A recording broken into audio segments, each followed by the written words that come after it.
Praise the lord. నేటి దిన వాగ్దానము. నీతిమంతుని విజ్ఞాపన మనపూర్వకమైనదే, బహు బలముగలదై ఇండును. యాకోబు 5:16 ప్రార్థన శక్తివంతమైన ఆయుధం. అది శత్రువు రాజ్యానంతటిని సమూల నాశనం చేస్తుంది. సైనికుడు ప్రార్థననే మరో ఆయుధాన్ని ధరించాలని పౌలు చెబుతూ, ఆత్మ వలన ప్రతి సమయమందును ప్రతి విధమైన ప్రార్థనను విజ్ఞాపనం చేయుచు ఆ విషయమై సమస్త పరిశుద్ధుల నిమిత్తమును పూర్ణమైన పట్టుదలతో విజ్ఞాపనం చేయుచు మెలకువగా ఉండుడి అని కూడా పౌలు చెప్తున్నాడు. దేవుని బిడ్డలు ఎంతో ప్రార్థించవలసిన సమయం ఇదే.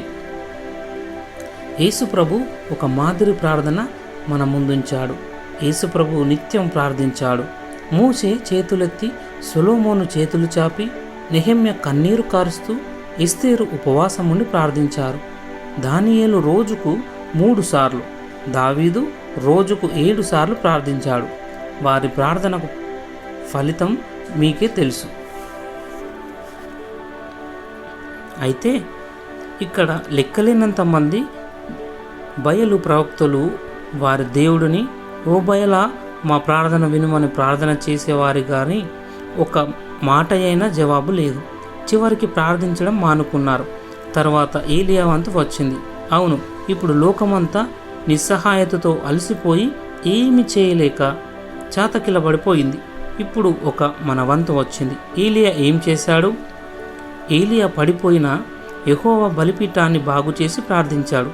అగ్ని ద్వారా దేవుడు జవాబిచ్చాడు. అప్పుడు వారంతా సాగిలపడి, యెహోవాయే దేవుడు, యెహోవాయే దేవుడు అని కేకలు వేశారు. అవును, నిజంగా యెహోవాయే దేవుడు. అలాగే పడిపోయిన మన బలిపీఠాలను బాగు చేస్తే పరలోకం నుండి మనకు జవాబు వస్తుంది.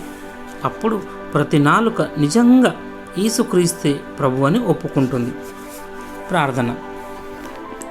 యేసయ్యా, నా ప్రభువా, ప్రార్థన గురించి చెప్పశక్కనము గాని మాదిరి మా ముందుంచినందుకు వందనములు.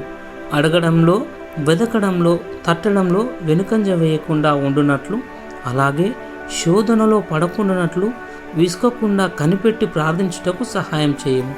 యేసు ప్రభు నామములో ప్రార్థిస్తున్నాను. ఆమెన్.